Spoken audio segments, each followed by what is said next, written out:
Hi, welcome to A Traveling Palette. My name is Kimberly. This video is part one of a candid conversation I have with an African-American millennial named Anthony Keith. He is a Brooklyn creative, and we discuss his life's journey thus far, why he is tired of adulting, and the possibility of him leaving New York City and moving to Africa. Stay tuned.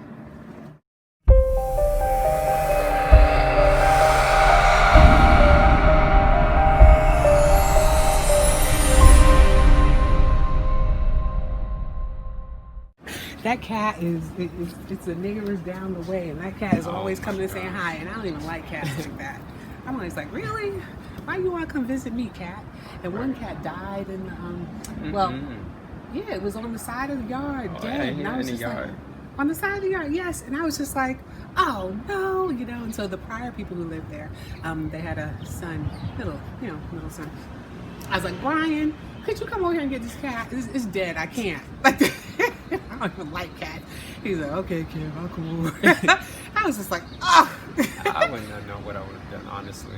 I had to call 311 and be like, what do I do with the daggone dead cat? And they were like, put it in a bag and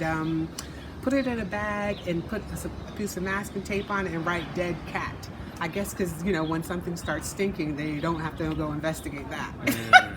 Well, you know how they find people in the garbage and everything, you know what I mean? Yeah. Okay. Well, hi. How are you? I'm doing good. Good. For It's a Thursday. For a Thursday. What day is best for you? Monday. Monday, why? Because Monday is like my peaceful day, my quiet day, unplugged. Oh, okay. What makes it peaceful? Just that you normally don't work? Yeah, I don't work. Okay. I pretty much do my best to disconnect from everything that's going on in the world and be to myself for the most part. Oh, okay. It's just a little low-key sort of situation on Mondays. Yeah. Okay. For those who don't know, what's your name? Anthony. Okay, Anthony. This is Anthony's today, as I already mentioned. In any event, because I mentioned that in the intro. In any event. Okay, so are you originally from New York? Are you a native New Yorker? No, I grew up in, born and raised in Baltimore. I came up here, I want to say, over 8 years ago. Oh, okay. How do you like it? Or I've been visiting since I was about 18, 19. And I would come up here like every year to come just hang out. You sound like New Yorker now, the way you said year.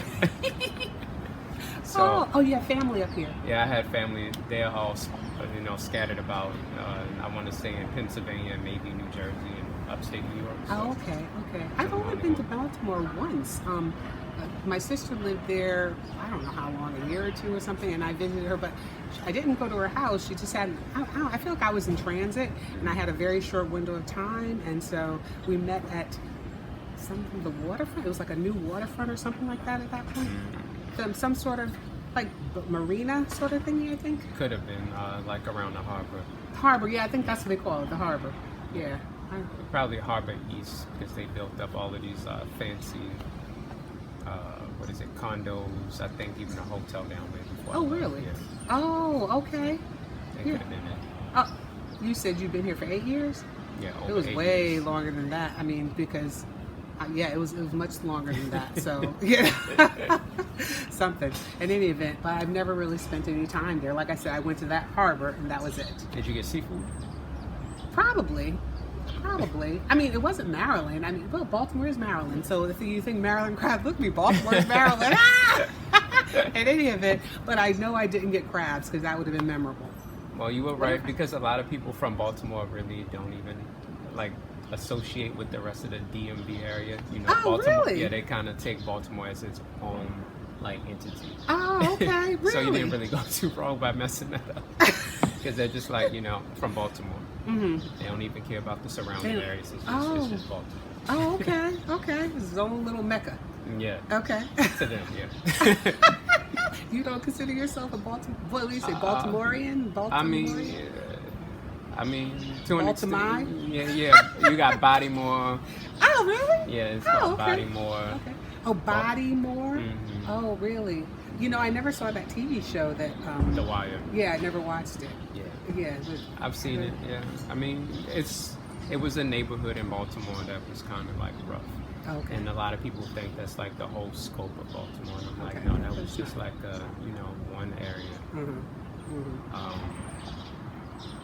Yeah, just that one area. I mean, there's several pockets of areas, but they basically just isolated. If I can remember correctly, because that came out a long time ago. I want to say they just basically isolated to like one area, maybe two at best, but it's not like the whole Baltimore. Oh, okay. It's just like New York. The state is different counties. There you go. Different cities, so that's pretty much how it is. Most definitely. So, what inspired you to come to New York? My job was shutting down, and they were going to, I believe, Minnesota. Okay. And I'm just like, I don't want to go to Minnesota. I don't like cold. Granted, I mean, it gets cold here, but honestly, the temperatures are about even. So, and I wanted a faster pace. At that point, I was still in my mid to late 20s, so I was like, I can handle it. So I just made the jump. Oh, okay, I got you. So what do you do? Right now, I am managing a restaurant. Oh, okay. Haitian restaurant, and I'm not Haitian. Oh, so you prepare Haitian food? Yes. Yeah. Oh, you're a chef. You can chef call and me. manager? You call me like a sous chef and a manager. Okay. Yeah. Oh, okay. Is that what you're doing in Baltimore as well? No, and now I was doing. I held just about every other job title: call center, retail, customer service. Even worked in a warehouse. Jesus. Well, how in the world did you end up becoming a manager at a restaurant? Just by chance. Just by chance it happened. Lucky New York. What happened? I want to say when I had caught pneumonia, I had to leave where I was working, and once I recovered, I was just applying for anything. So I got in at Outback Steakhouse as a host. Oh, okay. And that was pretty much like my true introduction into like the restaurant world. Okay. And from there, that's when I managed to get my foot into a Haitian restaurant that was just opening. Oh, okay, I got you. You know, it's interesting, like, you just never know how you get into the restaurant world, because when I was in college, I actually worked for the Rainbow Room restaurant, which is like this, well, I don't even know if it's still around. It's like this fancy restaurant in Manhattan, you know. But I was a reservationist, so it was, you know, it was like, it wasn't anything. That's how I started out. It was just like, well, then again, they were kind of sexist. Sorry, Outback. The women, primarily, you know, taking like, you know, the guests, and then they would have the guys like busting tables and walking people to their tables. But for me, I started out doing that, even though we did get trained on how to take reservations and, you know, greet people. It was like one of those days where they were short-staffed with servers, and I stepped up, and it was just like, okay, we want you to open during the week. We trust you enough to open during the week. You man the front.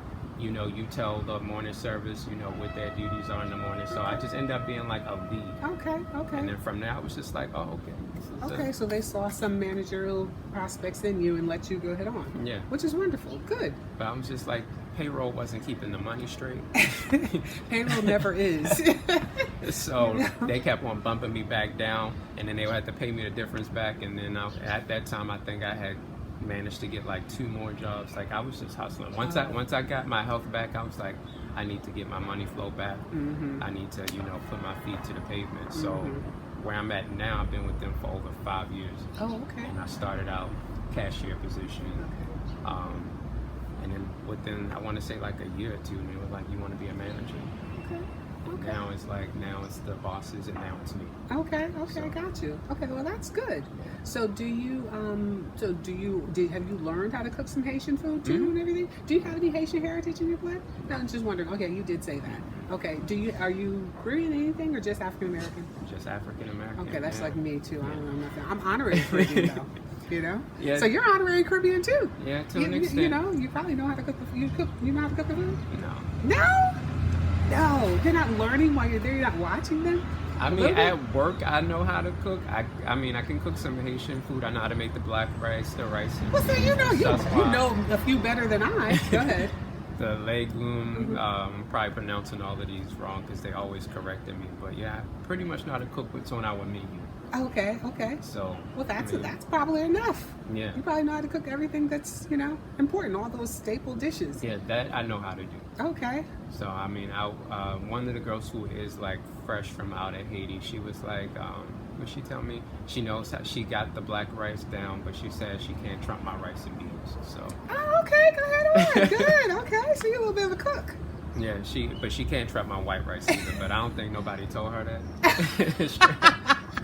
They always say it's a little bit too crunchy and too salty. I got the perfect balance for my white rice. What do you do? Honestly, I tell her you have to measure, even though I don't measure everything, but with the white rice, you need to measure. I was like, you have to measure the water and the rice when you do the white rice, because it's so easy to mess up. And I do hand cup salt measure. She does too, but I don't understand. I basically just pour the salt right in the palm of my hand, and I know exactly when to stop. Oh, really? Okay. Well, you're funny because I never did that, but I would normally just you know. But it's funny because some seasonings they change the formula or something. Yeah, I'm just like, oh man. I remember Lawry's used to do that back in the day, and I was like, oh man. So I don't even use Lawry's anymore. Sorry. Yeah, y'all too I hope salty I ain't lose anyway. my block card on that one. No, anyway. seasoned salt is better. Which seasoned salt? What is it? McCormick's seasoned salt. McCormick? Yeah, I don't use any seasoned salt anymore. I just stopped. mix up my own seasonings. That's what I did. Yeah. I was like, I started because you never know what's in them. Yeah, you don't. So I was like, forget it. Yeah. I get some McCormick items, So I ain't hating on McCormick. I like McCormick. No hate, all love here. Yeah, exactly. But I just don't tend to buy mixes so much anymore. Anyway, so what's been your experience in New York?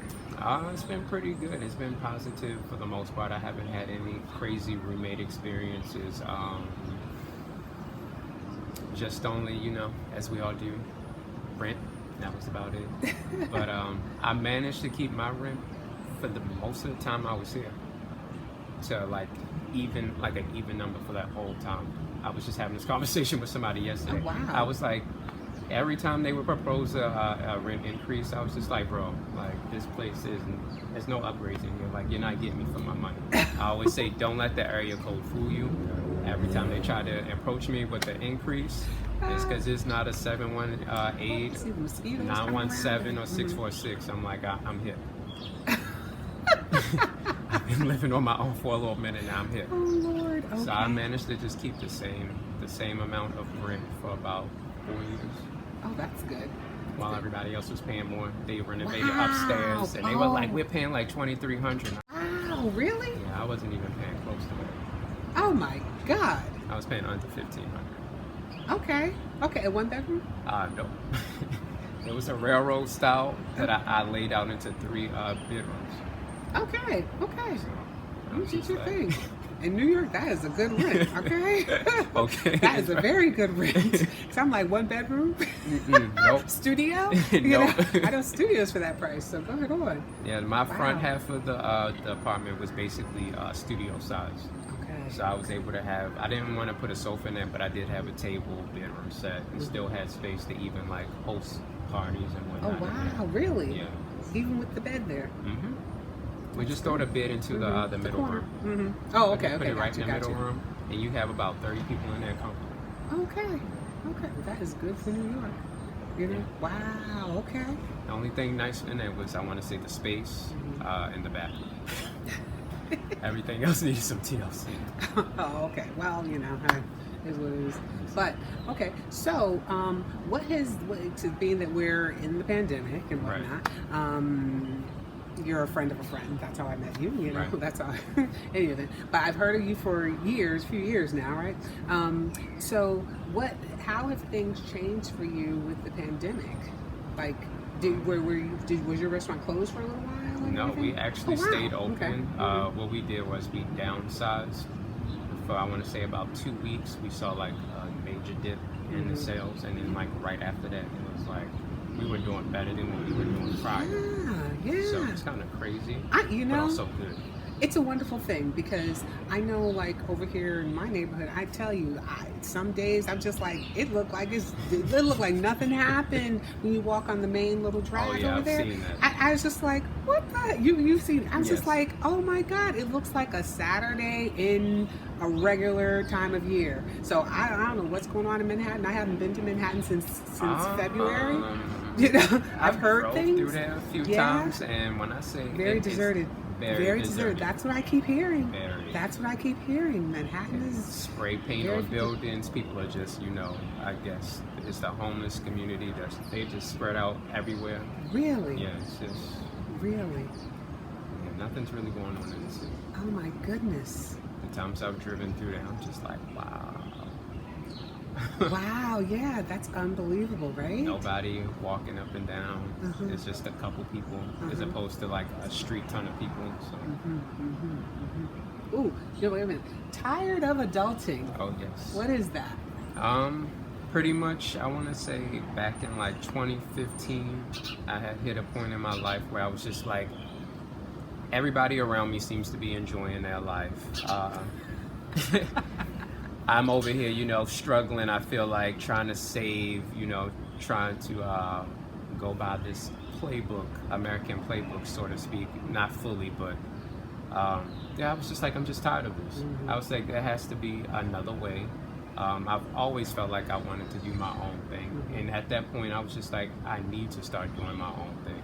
So that's where kind of tired of adulting came from. Like, I put this on a t-shirt, and I also put F off on a t-shirt.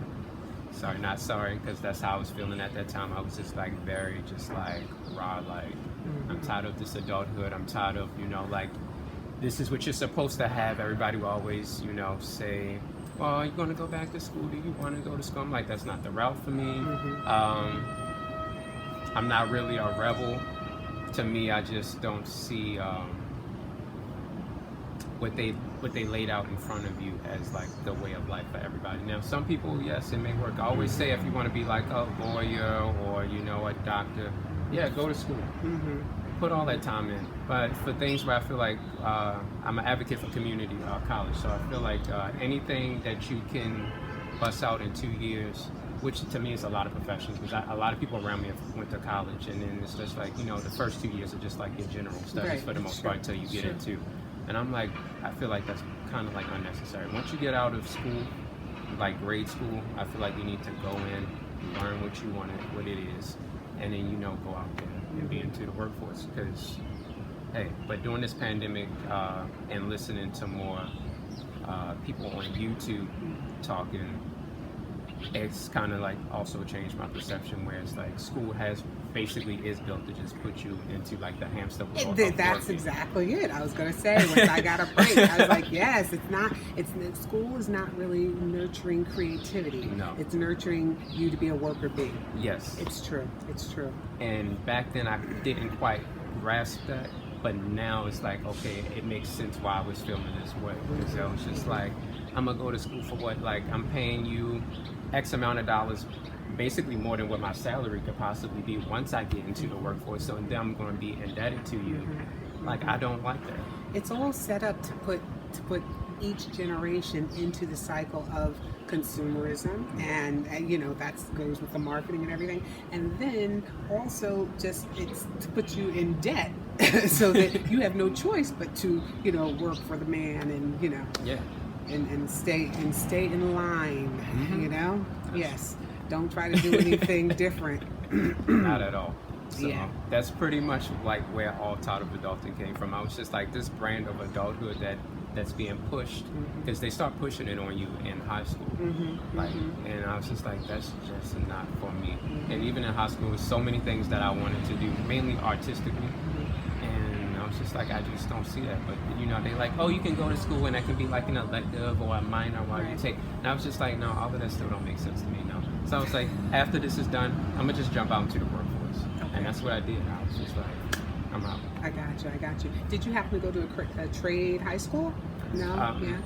They later became one. Like when I was there, I feel like they was building the foundation to become like a financial one. Because my sister later took that, and she went to college for business administration, I believe. But while I was there, I feel like they were just like putting in the anchoring for that. And for me, I did computer graphics when I was there. Oh. Because learning a foreign language was just a struggle for me. Yeah, I know. You had to have this couple of years of the foreign language and whatnot. I know. The trade-off, that's a struggle for me right, too, shoot. The trade-off was doing computer graphics. They were like, if you don't get all of the been to school so long, I forgot what it's called. You don't get all the points for, you know, doing foreign language, then you can do computer graphics program. So I did the computer graphics program. Oh, okay. So you had a skill. You had a skill beforehand. Okay, so this is your line, Tired of Adulting? Yes.